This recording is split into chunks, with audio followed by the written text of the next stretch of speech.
Welcome from, let me start that again. Welcome to the new edition or another edition of On the Tee with Anita Marks here on PFN 365. And as always, my partners in crime who join me on the show each and every week, every Tuesday night here at, typically we're on at 7 o'clock. We started early. Why? I was not on Daily Wager today, so I had a free day. And we want to get the show in before the NBA playoffs start later on tonight around 7:30. So let's bring them in. And that's John Mascari, head pro at Alpine Country Club, as well as Christina. There you go. Yo, what's up? Look at you. Look at all snazzy tonight. I like feeling snazzy tonight. Yeah, you look snazzy, feeling snazzy. And of course, Christina Thompson, CEO extraordinaire of Golf for Her. As I always say, you got to look good in order to play well. And sure enough, you always look good when you buy clothes from Golf for Her. What's up, girl? Hi, I'm just enamored with John's hat. He looks like he's like a retired golfer. Like he's one day that'll be my dream, a retired golf pro. He's retired down in South Carolina. It's summertime. It's officially, in my world, it's officially here. It's season's What do you on. mean? It is. It was just like so hot today. It was like just like We're past Memorial Day, John. You're not going out on a limb. I know, but like this, it is summer. It is official. Pools are open. So for folks that are watching, why can't I talk tonight? What's going on? Let me have another sip of wine. Try again. For folks that are watching this show who don't live in the Northeast, that's how you know summer has arrived, and that is pools open and they actually have water in them. And they're cool. You want to be in them. That's how you know. And how you know summer ends is Labor Day and pools shut down. And so and that's your summer in the Northeast. Anyway, as always, we start the show with our show drink. Christina, what you got? All right, so now that we're back in South Carolina yet again for another tournament, I'm getting tired of this Texas, South Carolina. But I figured it would be time to mix up a signature drink, the Palmetto cocktail, because South Carolina is the Palmetto state, right? So this one, I'm not going to lie. So I made this drink. Here it is. It looks very similar to our little photo there. I made one too. Did you? I did. Look at you. Right? Well, I don't know about you. That drink looks mighty big. I don't know if this. I don't. It's strong. This is really. I'm not making it through. Just so you know, I'm not making it through the show tonight. So yeah, Anita, thanks for everything. Because between the rum, solo, you might go solo, Anita. Am I gonna have to hold the fort down? I think I should. With my Cote d'Aron, kind of a Sauvignon Blanc Cote d'Aron. Anyway, all right, cheers, guys. Cheers. Let's dive in. We're gonna preview the Palmetto. We're gonna take a look ahead to the U.S. Open. All that we're gonna get to it. But come on, let's not bury the lead. And the lead is what happened with Jon Rahm this past week. And I feel like I broke news to you guys because I'm the one who like immediately I texted.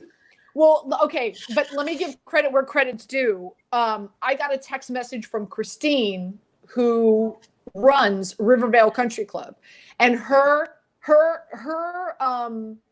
text to me was, "How horrible is this? He's in tears." And that was the text. "How horrible is this? He's in tears." And I'm like, what is she talking about? And then, of course, I went to Twitter and it was trending. And then I found out about Jon Rahm, and you were the first two that I text immediately. A few things here because this is a complete onion, and we're going to go layer by layer by layer. Now, from the reports and everything I've read, is that he knew coming into this tournament that he was going to be monitored, and that he was going to be subjected to testing each and every day. So it's not like this came out of left field. It's not like, he didn't expect this. And also, I'm sure you guys saw, because this was trending as well, the video when he got the hole-in-one. What happens when somebody gets a hole-in-one? You're chest pumping, you're high-fiving, you're hugging, get it. Everyone was like, good job, dude. Good job, dude. Yeah, it was weird. So that should have been a clue, right? So anyway, I guess I want to start there. Like, this wasn't out of left field. This wasn't something that he knew was a possibility. And then obviously because of the HIPAA laws and all that, we don't know if he's been vaccinated or not. The comments and the quotes that we heard from the PGA Tour, one will assume that he has not been vaccinated, because those who have been vaccinated would not have been subject to the testing. Now, he could have gotten vaccinated and is not within the 14-day period. That's another thing. But, and again, listen, I'm not judging anyone. You want to get vaccinated, you get vaccinated. I'm vaccinated. I think the three of us are vaccinated. If you don't, you don't. It's your personal choice. I am not judging you. All I'm saying is, if you're not getting vaccinated, there are consequences. Like, for example, in this town I live in, right? If you're not vaccinated, there's certain establishments that you can't walk into. Now, they're not demanding a vaccination card. They're going on the merit system. They want to believe you. You walk in, you say, I've been vaccinated, I'm not been vaccinated, whatever the case may be. But there are certain things where we live right now in society. There are certain things that you're going to have to be subject to. There's certain things that you're going to be held in a different standard than others. But again, it's your choice. It's free choice, and it's your choice. So I know there was a lot. I know there was a lot of woe is me. This is horrible. How can they do this to John Rahm? But again, it's free choice, and he had a choice to make, and he made it. That's kind of where I stand with this. Christina, let's go to you. Your thoughts. Well, I think after this tournament, I think there's 1.6 million reasons to get the vaccine now. I mean, that was, we talked about this at the beginning of COVID when we first started doing this show is, hey, what would happen if the player who's in contention or leading gets tests positive for COVID? What would happen? And we've had this conversation. And, in my opinion, if you're going to play a sport and that you're going to be in contact with fans, thousands and thousands of fans, other players, I think that getting vaccinated is probably the prudent choice for someone in the sporting world that we're in. We're seeing teams, we saw the Yankees, we're seeing so many times where in sports they're spreading. Listen, anyone who's been following the PGA Tour, I feel like half the PGA Tour has had COVID. We've had DJ, Spieth. I think Cantlay and Scheffler both said that, they weren't really worried about being paired with Rahm on Saturday because they both of them had COVID back. I think September, Scheffler missed the US Open because of his COVID positive. So yeah, listen, it was a hard one because he was, leading the tournament. Yeah, they're coming to get you. The cops are coming. Shit. But they're coming after your hat, John. Anita, can you hold this for me? I just, listen, he was tying the 54-hole record. He was having one of the best rounds of golf. He was defending it just sucked. It sucked. But hey, that was his choice. And these are the repercussions, there's consequences, John, I guess.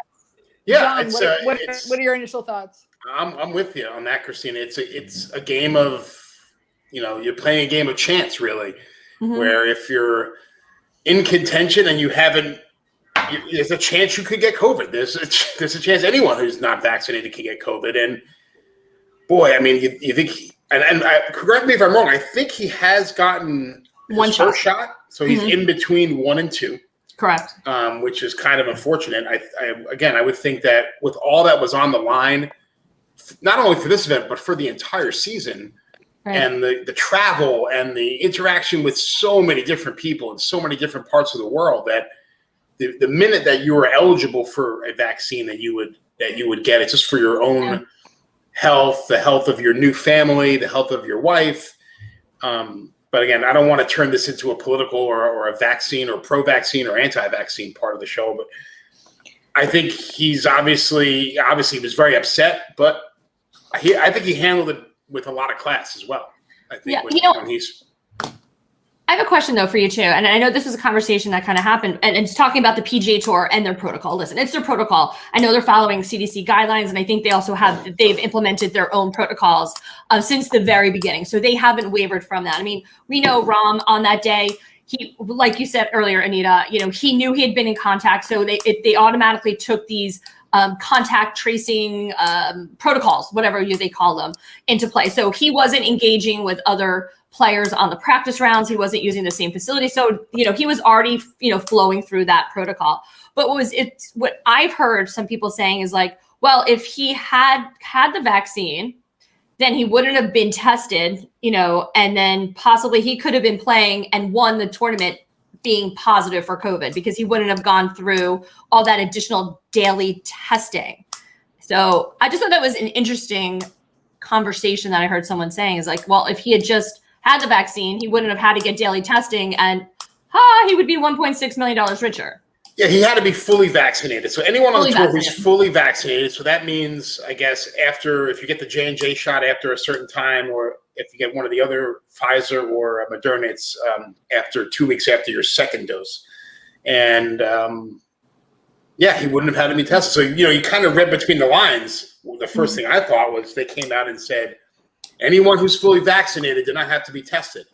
Well, okay, so Rahm's being tested, which tells me he hasn't been fully vaccinated. And it's an unfortunate occurrence. And let's look at the season that we've had and the tour as a whole. They were almost there. That's like, there's the finish line. They're not testing after the month of June, right? Did you guys hear that? Yeah, I did. They're not going to test anymore. So it's like, I feel like I'm running the marathon and there's like no one. I'm waving to the crowd. And then, whoa! And I trip and falling right in front of the finish line. That's what I feel. Feel bad for Jon Rahm, but he was. The tour as a whole was coasting. They did a beautiful job through COVID. I mean, let's be honest. With that little bout in New Orleans when they had like 4 or 5 guys test positive, it really hasn't been that bad.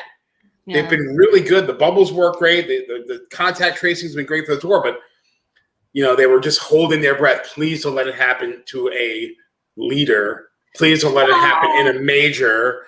And although not a major, pretty darn close. Now he has to quarantine.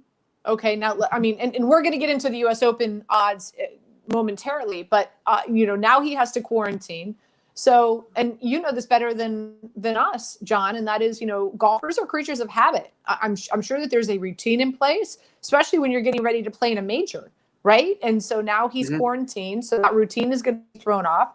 By the way, he's still favored now. He's 8-1. He's favored to win the U.S. Open. DJ, last time we did the show last Tuesday, DJ has dropped to 14-1. But nonetheless, now he's going to have to quarantine and test negative twice within a 24 to 48 hour period of time in order for him to travel to San Francisco and play in the U.S. Open. And so again, I don't know, how does that travel plans? How does that affect his practice rounds? Yeah, it's going to affect him now. But think of the other end too. I mean, he might come out like ripping the shirt off. Let's go. Fuck this. Let's unfinished business. So wait, am I remembering that Spieth won his first tournament back after COVID? Am I making that up? Yeah, but it wasn't the U.S. Open. I know it wasn't the U.S. Open. I'm curious to get your thoughts on this because the PGA Tour has gotten absolutely destroyed for the way that they handled this. Jim Nance had no idea what was going on during the broadcast. Dottie had to fill them in because, of course, she's there on the course. The PGA Tour telling Rahm right when on the 18th green when he had finished his third round, and of course we saw him get emotional and he started to cry. And Twitter went viral. Like, PGA Tour, you suck. Like, what's wrong with you? Why would you pull him?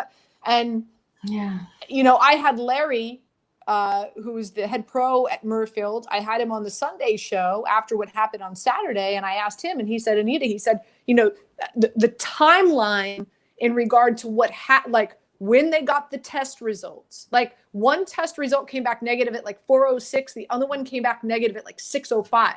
So it was like there was just positive, enough time positive, right? Yep. And so there was just enough time for them to just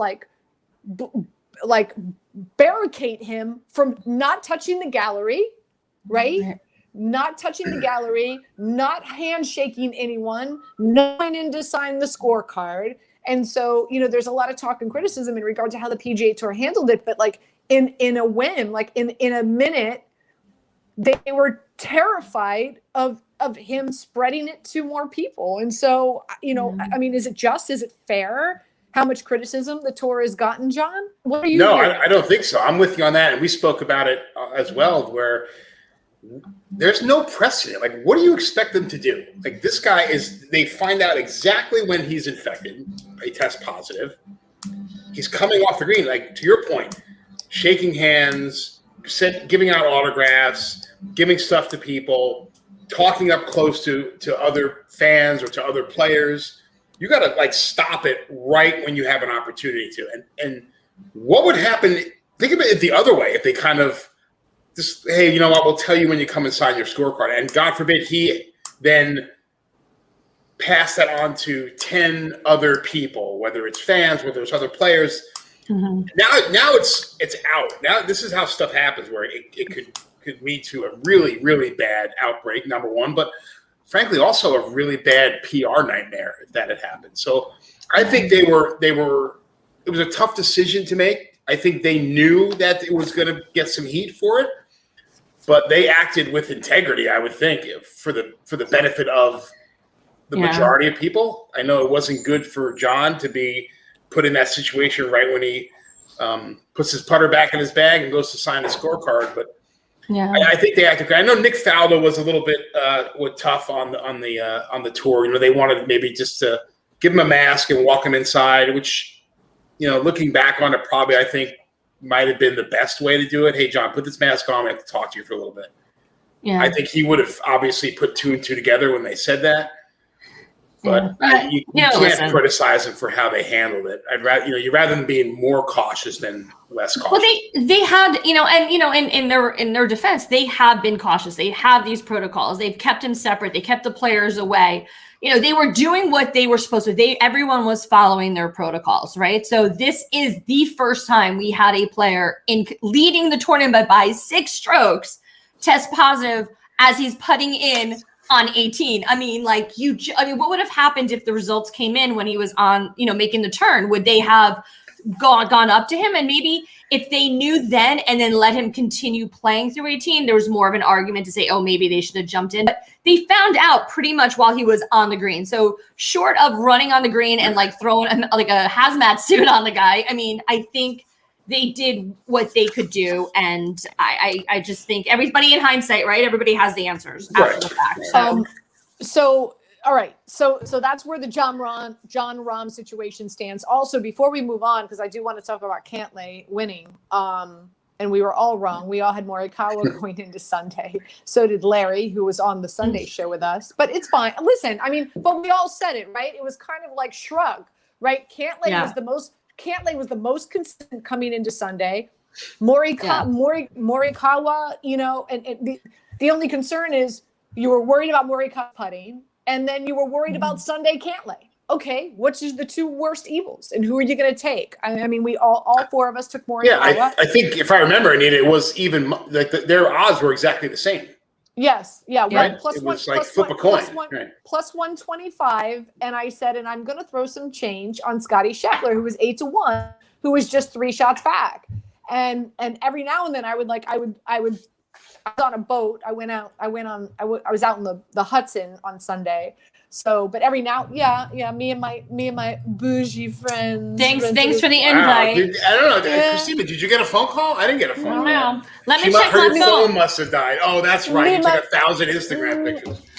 I just want to confirm that I also did not receive an invite. Oh, thank you, Brett. I'll see you guys. Papa! We're going to hear from Brett soon. By the way, just a reminder, any questions or comments, post them on the message board. We bring Brett in at the end of the show, and he shares them with us, and he's a new papa. So we're really excited that he's back on the show, and we're excited he's got a new baby boy. But before we do move on to Cantlay, I have read some reports out there that John Rahm has committed to the other golf Premier League. Now, we did our due diligence, the legit news circuits, right? ESPN, CBS, Golf Digest, like, they are not reporting it. The Golf Channel, nobody is reporting it. But I have read in some places on Twitter that Jon Rahm has committed to the Premier. Now, they made a statement. I'm going to read that statement a little bit later on the show, but nonetheless, I just think it's something to stay on top of, just to see if, like, you know, the legit news organizations are going to be reporting anything in regard to players that will commit to that other league. But Cantlay wins, and Morikawa led through 70 holes before Cantlay sunk a 25-footer on 17. He made bogey on the first playoff hole to finish solo second. Playoffs? Don't talk about playoffs. There we go.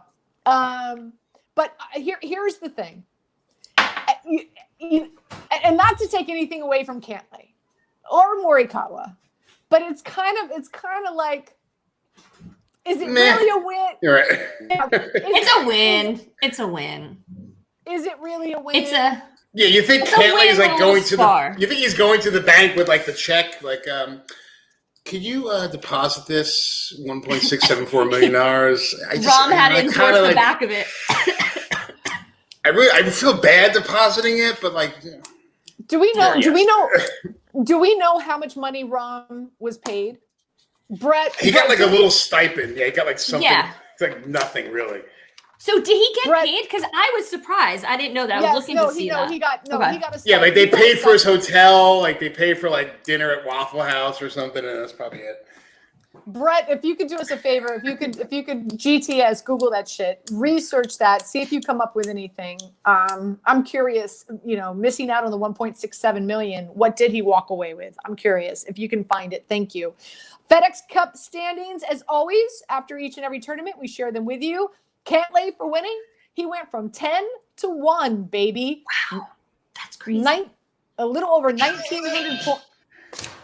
A little over 1,900 points. Bryson DeChambeau still at 2. Spieth at 3. Justin Thomas, even though he's sucking wind, what the heck is wrong with JT? He's still at 4. Hovland moves up to 5. Kokrak at 6. Schauffele at 7. Morikawa at 8. Sam Burns, another guy has not been performing well as of late, still is in the top 10, and he sits at 9. And Stuart Sink wakes his way into the top 10, which means Decky, this is the first week since winning the Masters, Decky is not in the top 10. Just FYI. So those are the FedEx Cup standings.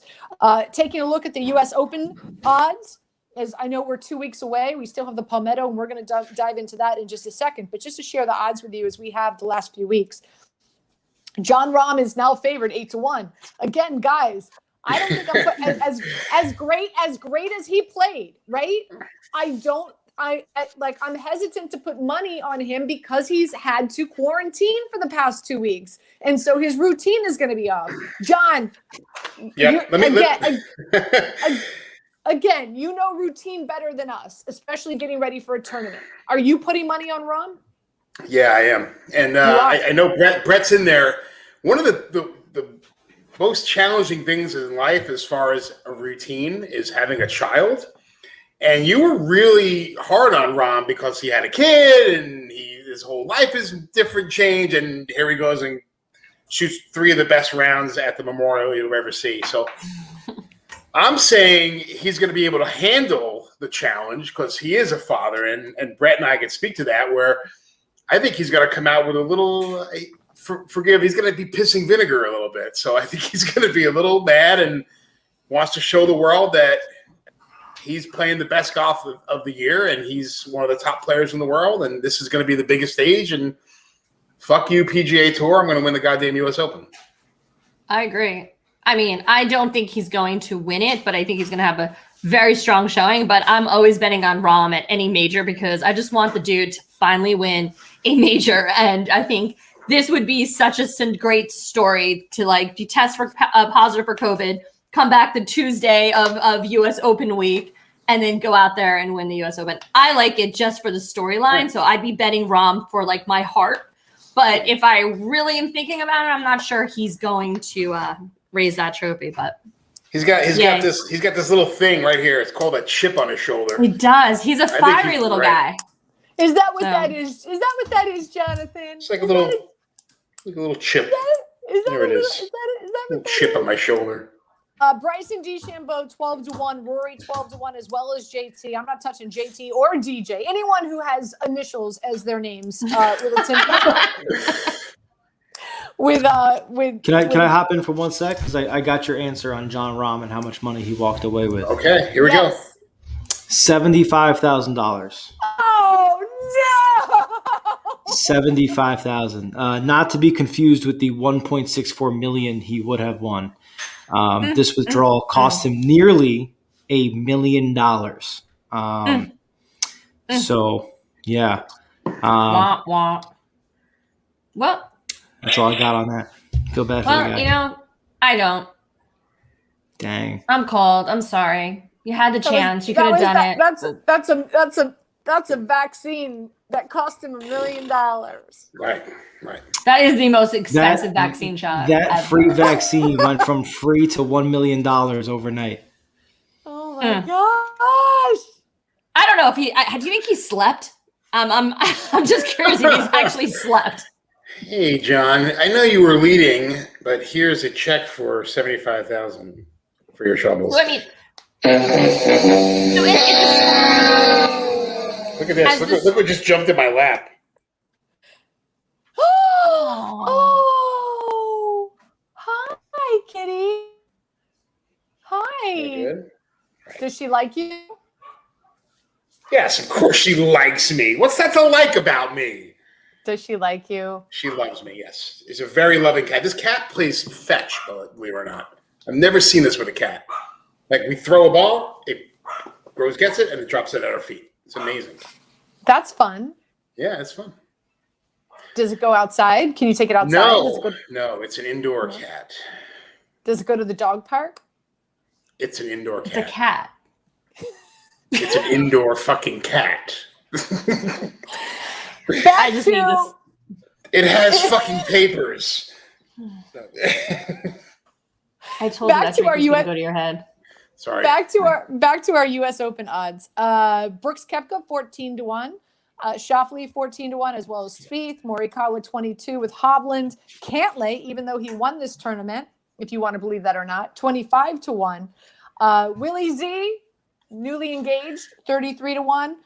How about? And I know we talked about this before, but Phil, I'm telling you, don't sleep on Phil. I'm putting money on Phil to win. I'm putting money on Phil to finish in the top 5, top 10, top 20, top 40, and I bet you get him at plus odds. Dang. That's some feel-good Phil right there. I am. Yeah. Damn cat. Get that cat out of here. Damn Skip. What? What did it? It's like all of my shit. Who wants Chinese food tonight? John, between the hat and the shirt and your cat, I just even. I'm getting buzzed off this thing. Oh my god. Do you have like black socks and sandals on right now? I'm just curious, just because that would just complete the whole look for me. If I ever had black socks and sandals on, you have my permission to beat the other living shit out of me and with my sandals. Beat me with my sandals. Fair. I want to share something with you guys. You guys might not be aware of. The Golf Channel film crew is going to descend on San Diego for the U.S. Open with a shooting footage that air before or during the tournament. Instead, the crew's work focus, they have a new documentary aimed at capturing the intimate look at life and around the national championship, modeled off the popular show on HBO called Hard Knocks and 24/7. So it's called From Many One. That's what it's called, From Many One. The show has been in production since the beginning of the year. And so the idea is to bring Hard Knocks style show to professional golf. And it's going to air on the Golf Channel. Episode 1 focuses on Schauffele, including his relationship with his father, his swing coach. And also I read here, I think they go and they Jordan Spieth Oh, Jordan Spieth on the Today Show. I guess Jordan Spieth did a thing on the Today Show. Wow. But anyway, I can't wait to watch Jordan Spieth on the Today Show. Set your DVRs, everybody. here's the thing. I don't really watch Hard Knocks anymore, and I think a big reason why is because the teams that they have focused in on the last few years are very lackluster. They really haven't done anything for me. But I will tune into this. I like it. Here's another thing. Like the fact that golf is able to carry this kind of show, I think says a lot in regard to where we are today in the wide world of golf as a sport. The fact that the Golf Channel would even invest and produce a show like this, I think speaks volumes. Yeah, I think anytime you get golf, male or female, in front of fans and audiences, you always run the chance you're going to introduce somebody new to the sport. You're going to, it's always good. I think storylines are really fun to root for. I like rooting for people, not based on their stats necessarily, but their stories. So any chance to learn more about the players behind the clubs, I think it's always, a great opportunity. I mean, I do that on the LPGA. I mean, there's players I watch and follow, and I know their stories, and it makes it easier to root for. So if Jordan Spieth is going to be on a show, it might help me root for him more because, I'm not a big Spieth fan. So if maybe he'll charm me on his show and I'll be like, all right, now I have a story. Now I understand Spieth and where he's coming from. But I think it's a great opportunity. Anytime golf is in the news or on TV, I think it's great. I'm going to be watching. Let's go follow Patrick Reed when he gets a haircut. Like, whatever. All right. Okay. You poo-poo it. I poo-poo it. Anyway, it's coming your I'll way. be watching it on every night. Yeah, you are. I bet you are with your cat. With your cat. By the way, the Premier Golf League made its case in an open letter to the world of golf, and I'm going to read it to you, so bear with me. An open letter to the world of golf. There's been a lot of rumor and speculation flying around recently regarding the proposed future of professional golf. Firstly, we'd like to make it clear that our proposition, the Premier Golf League, has been a labor of love for 6 years. And I don't want to read everything. I don't want to bore you, but I'm just going to read little excerpts from it.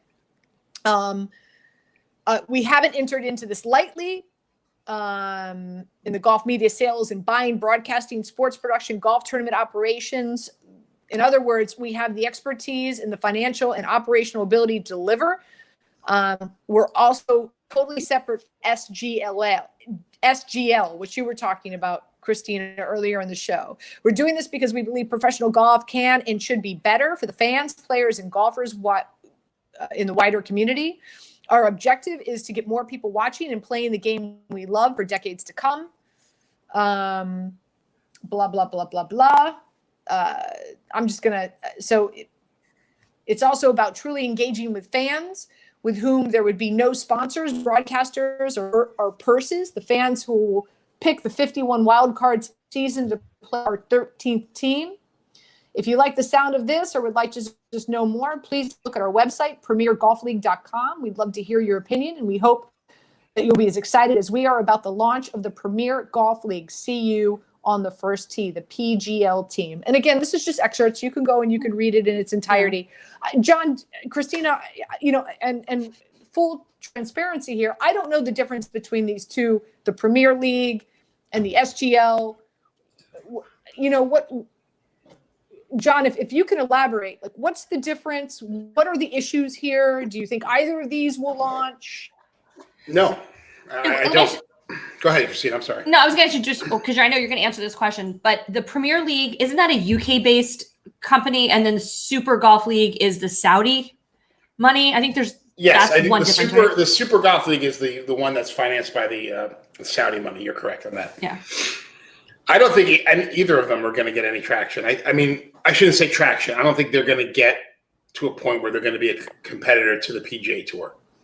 At least not yet. I think the PGA Tour is going to have the majors in their back pocket, meaning they're going to figure out a way to say that you can't compete in the US Open or the PGA Championship unless you play a certain amount of times on the PGA Tour or something along those lines. They are not going to give up their superstars very easily, and they will make it very difficult for them to leave. because they are the cash cow. They are what brings them money and supports the tour. And if they lose the cash cow, they lose the tour. Yeah, so I read something last week, I believe it was, that Lee Westwood, although I don't know if this is something that's crossed your desk, is Lee Westwood said that if he was given X amount of money, he would consider moving. He said because for him being nearly 50 years old, it's a no-brainer. So he said, if someone stood here and offered me $50 million to play golf when I'm 48, it's a no-brainer. So, I mean, Lee Westwood, I mean, he's toying around with that. So if he's there, there are very well maybe a few other players that are. I think to your point, he's at a different point in his career. Right. He's in the twilight. Let's be honest. He's in the twilight of his career. As good as he's playing, I don't know if you could throw that at a 24-year-old young man. Yeah. Or not. I agree. I think you're going to look at some of those players who might be a little longer into their career, looking for more financial opportunities, and that could be it. But I thought it was interesting that he was like, yeah, all right, I'm listening. So, I think it's something to stay on top of. And with that being said, let's focus our attention before the end of the show. Let's talk some LPGA. And also, again, if you have any questions or comments, by all means, post them on our message board. Brett comes in at the end of the show and shares them with us. So please feel free to do that. Christina, bring us up to speed on the LPGA. Oh my God. So obviously it was a big week. Lots of stories from this past weekend in San Francisco from the Olympic Club. It was just really great to see the women playing on a championship course. I mean, and it delivered all the excitement I think that we all expected. So Yuka Sasso drained a 10-foot putt for birdie on the third playoff hole. She edged out Nasa Hataoka. I know I was going to say that wrong, to become the second teenager to win the U.S. Open and the first player from the Philippines to win a major golf event. Sasso, she was the same age as Imbi Park was when she won the U.S. Open. They were like exactly 19 years, 11 months, 17 days. So congratulations to her. And this was the 7th straight LPGA Tour major won by a first-time winner. Now, the storyline that I think electrified most of us who were watching the U.S. Open this week was Mega Gane. She's the 17-year-old high school junior from Homedale, New Jersey. She finished low-am at 4 over T14. She went toe-to-toe with the world's best golfer. She played brilliantly. She became the 6th amateur in women's Open history to shoot 67 or better.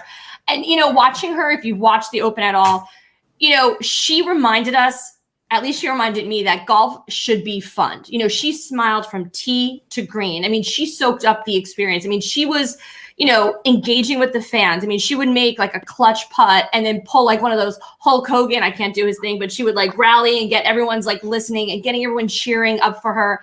So she just was really in the moment, enjoyed it, and just reminded us like golf is about experiencing it. And yes, we make it a lot about the money and the trophies, but just watching her reminded us that I hope some players it's have fun while you're out there, enjoy it, smile. And, she rallied super hard this week. And, because she played so well, she ended up in the, she actually shared the first round lead at the Olympic Club and then played her way into the final grouping with the eventual winner, Yuka Sasso, and LPG, and Lexi Thompson, which, as you know, did not finish how we all thought she would. I know, Nita, I'm like, money on Lexi this weekend. She should have won. I mean, she held a 5-stroke lead. I know.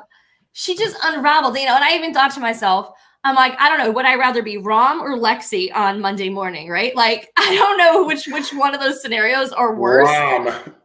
But I mean, this was Lexi's 15th try for a U.S. Open. And, it just reminds me of, if you remember, if those of you watch women's golf, which you all should be watching, back in 2017, when she was penalized 4 strokes during the final round of the Open for misplacing her ball on the green. And then she ends up losing it in a playoff. So these U.S. Open Sundays have been so hard for Lexi, but she finished 3 under, a solo third. And the ladies this week, they're heading, they're not going anywhere. They're literally driving 10 minutes up the road to Lake Merced Golf Club for the Mediheal Championship. So if I was betting again, I'm putting money on Lexi. Lexi, I think she's got that fire in her, and I think she's been playing really well, good golf. She's kind of has that sparkle that we've been waiting to come back.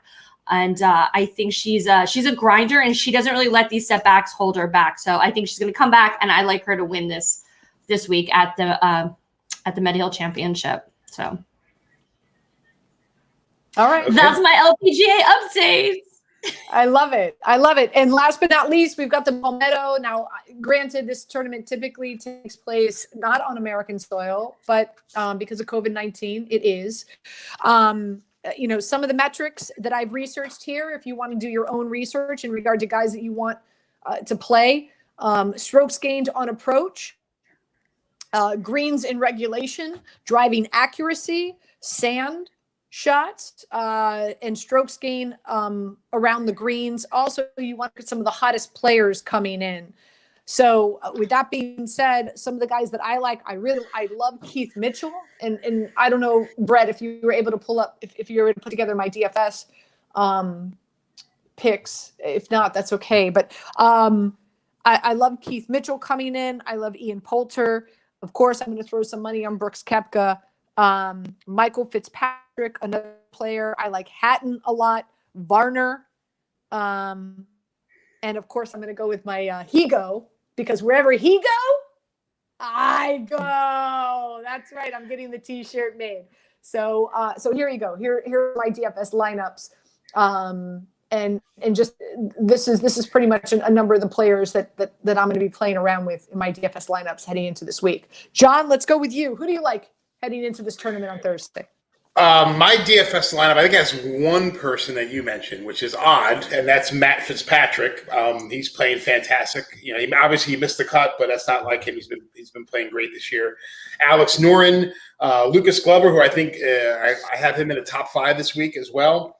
I put Peter Uihlein in there.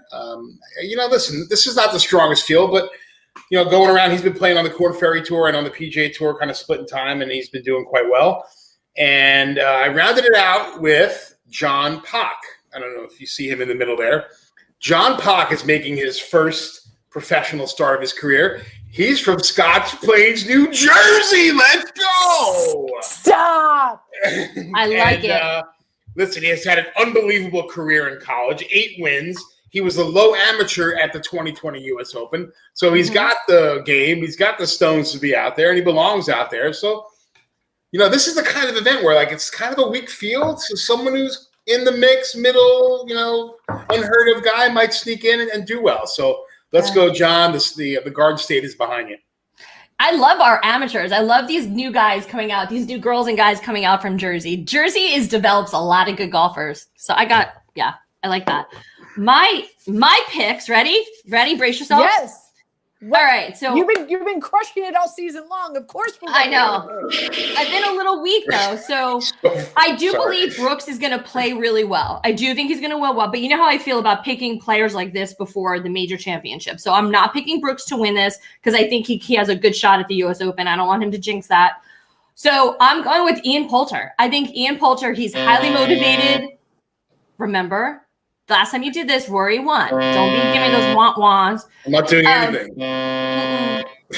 Okay. I like it. Right. I think he can. I think he putts well on Bermuda. He's always, I think a player who's going to win this has to be really good around those greens. And I think he has that game.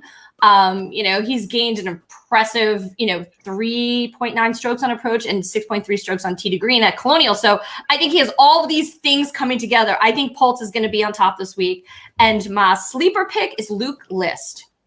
Throwing that one out there for you. I needed a good sleeper pick. I like him. I think he's fourth and, he's got good driving. He's, up there, top 5 strokes gained off the tee. I think he's a good sleeper pick. But I'm impressed by you just throwing out the stats. Dude, I do my homework. I'm on a show called On the Tee, so I do my homework. How's that drink going, by the way? It's really rough. I'm down to the I'm feeling it. I'm sorry. I'm feeling Lucky it. Julie. Oh, that was funny. All right, let's as always, we end with questions and comments. We bring Brett in. Brett, what you got? What's up, everybody? So we'll start off with a couple comments here. First one comes to us via Twitter, and again, you can watch the show on Twitter, you can watch it on Facebook, and you can watch it on the Pro Golf Network YouTube channel. This one comes to us, as I said, from Twitter. This is Mondo Vincent and Christina. This is Vincent from Tommy's Tavern. Thanks for coming in. It was awesome meeting you. Love the show. Is that Tommy's in Clifton? Funny story. No, it's in Mars Plain. So funny story. Okay. My husband and I, we played golf on Sunday, and we hopped into Tommy's Tavern, sat at the bar to get watch the rest of the golf. We're talking about golf betting and so forth. And Vincent, who's the bartender there, had leaned in, and we started talking about golf betting. And he goes, "You know who you need to bet on?" He goes, "Willie Zalatoris." He's like, "He's the human ATM."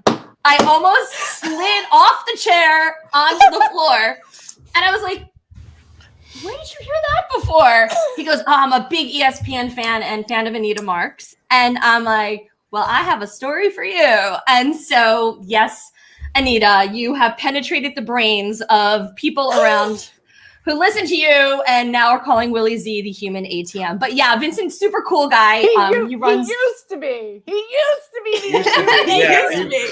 You gotta get out. You gotta get out. Right. But it was super cool to chat with Vincent. He's a big fan. So now it's he go, because where he go, I go.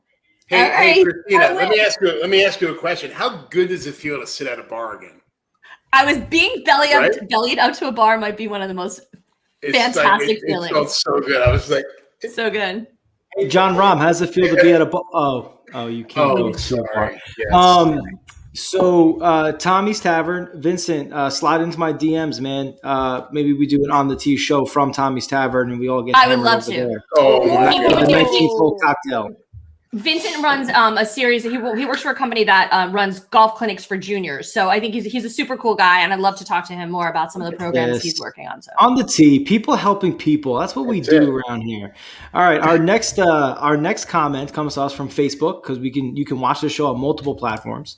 And this is Adam S. Goldstein. You rock. One word. Anita Marks. You rock.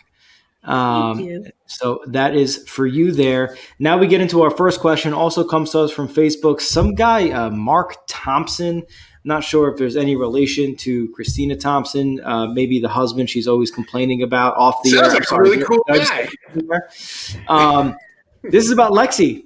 Lexi, should Lexi spend less time in the gym, more time on the range? Has this sounds like there's a backstory here. I know. Has this been a conversation between the two of you? What's going on here?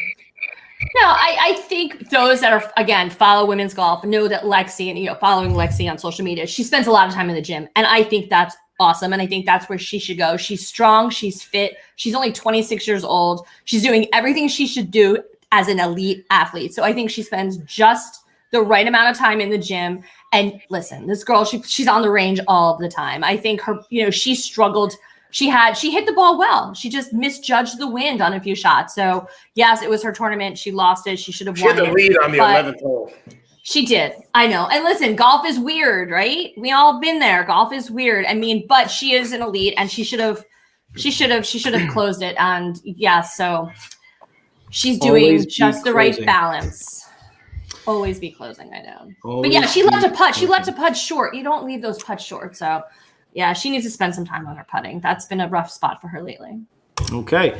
Next question. John Rahm, as Anita said, the favorite now going into the U.S. Open. Should he be, given what we know about COVID? Now, if this were the NFL, or if this were any one of us, and we got COVID, there'd be a 2-week hiatus from anything and quarantining and all these things. Given all of that, should that be impacting how we view John Rahm going into the U.S. Open? Should he either A, even be playing in it, and if he is, should we even really be considering him the favorite from a betting perspective? Well, he's been quarantining. He's doing what he has to. He's doing what he has to do, and they're not going to let him play unless he gets 2 negative tests for 24 to 48 hour span. So the protocols are there. So he's going to have to pass both of them in order to play in the U.S. Open. John, feel good about that? Sound good? That's good. I don't know what else to say. That's it. Okay. And then lastly, another question, just sticking with John Rahm and the positive COVID test, is do we expect any remaining golfers, given the money that we now can confirm John Rahm lost as a result of this positive test, can we expect any of the other golfers who we know tend to lean a little bit on the conservative side politically, can we expect them to begin any more vaccine holdouts getting the vaccine to ensure this does not happen to them? Do you think this has spooked any of the golfers in the golf community to prevent this from happening? What I found interesting was a few golfers, after when asked about John Rahm's situation, made comments such as, "I am not going to confirm whether or not I am vaccinated," which seems to be the dog whistle for saying I'm not vaccinated. Do we think that changes now that we've seen a real impact on the golf course in the position that John Rahm was in when he tested positive?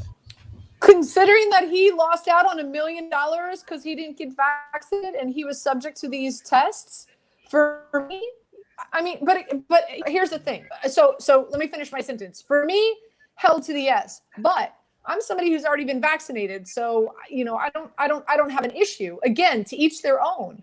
As John said when we started the show, we don't want to make this a political show. Some people feel comfortable being vaccinated, some people don't. That's their decision. I'm not here to judge. So we're not judging. So I guess what I'm saying in a roundabout way, I'm saying it's kind of that's an easy question for me to answer because I'm already vaccinated. That's really a question that I think you need to that we need to ask somebody who is anti-vaccination and does this scenario, and if they were in that situation, if they were in John Rahm's shoes, would they get vaccinated based on the scenario? Because the three of us are vaccinated. Yeah. Well, I'll play devil's advocate. I'll play devil's advocate and say, all right, if I'm not vaccinated but I'm on the tour, okay, I'm not playing maybe this week at the Palmetto, and then I'm playing in the U.S. Open at Torrey Pines, and I know that after June is over, they're not testing anymore on the tour. So if I could just keep it together to the end of June, I'm okay. Don't shake any hands. Don't sign any golf balls. Don't stay Remember, away from people. The U.S. Open is a USGA event, so it's not a PGA Tour event. And right, but it is a major, and it is something that once you win it, it's something that stays on your career resume forever.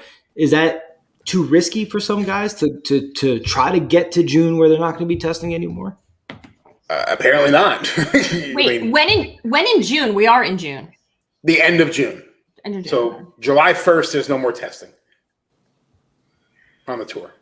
Yeah, like in life, there's consequences, I guess. So it's a consequence. But yeah, you're right. If they know they can hold out for 2 more weeks, they might not. Like, what was the consequence of me making this ginormous drink tonight?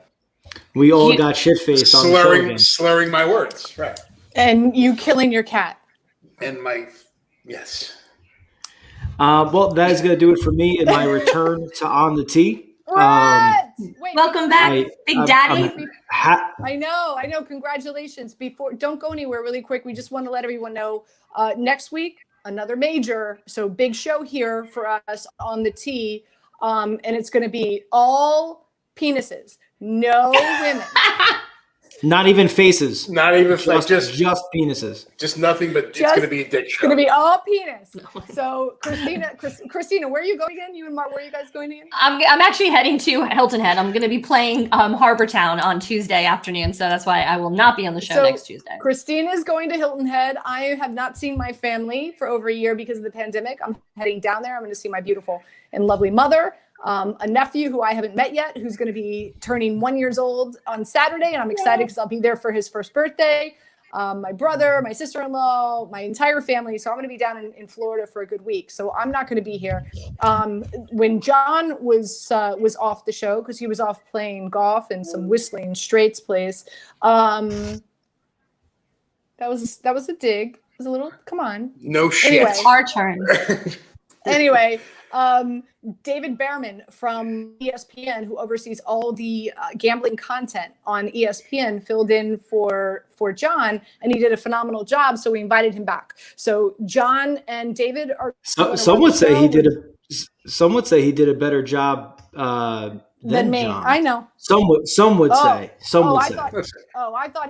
thought somebody said he did a better job than me, and that he should be hosting the show. So this is his big audition. And Brett, of course, will be back. And I think we're going to invite Trey Wingo. Hopefully, Trey Wingo likes to make these appearances during the majors. So hopefully, Trey will join us. Stay tuned, and only time will tell. Yeah, Brett, I already have the drink. It'll be a shot of Jameson. That'll be the drink for the night.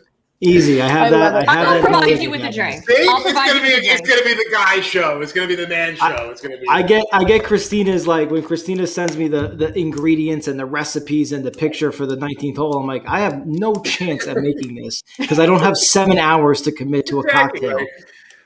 Christina, oh shit! I have to put chocolate shavings in the drink. Hold on. Shaving them off. I have to beat the shit out of the mint and the jewel. Today's cocktail will be a fucking can of Budweiser. you guys are gonna miss us. You're gonna miss us, ladies. That's all I have to say. We will miss you. Absolutely. Brett, we love you. We love PFN. Thank you so much, my friend. Congratulations on being a new daddy. Guys, I love you too. Good luck this week. All right. Everybody enjoy the tournament. And again, make sure you're back next Tuesday. All Mayo Show, getting you ready for the U.S. Open. We'll see you then.